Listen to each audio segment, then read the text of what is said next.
Hindi. Sa Hindi agad-agad, oo. Tarirariraran. dan dan dan dan dan dan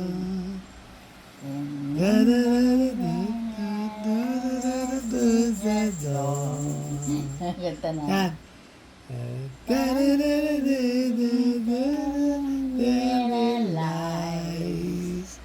Realize as sad movies always makes me cry.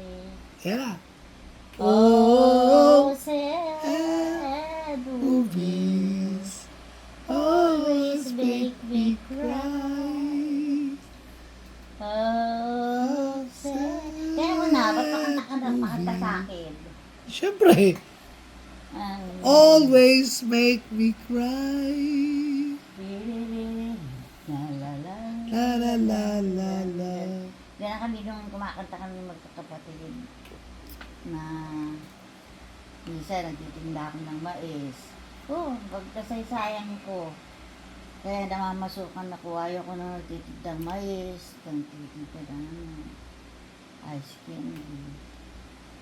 Yun naman lagi inaano sa akin dahil na hindi kami nakapag-aral. Pag nakapag-aral ka, Paano mo kukunin ka pa na. nakilala si Lolo?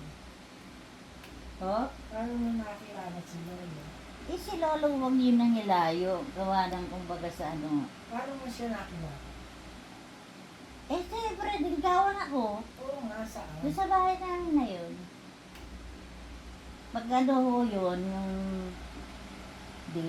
ang trabaho ni Lolo, ano yung naglalagari ng mga, ano? Tagalog din ba si Lolo? Sa sa Pampanga? Ano pa na, doon nauni siya? Siyempre, doon na kaya nagkabahay ka kami doon eh. Hindi rito sa Manila? Hindi ho.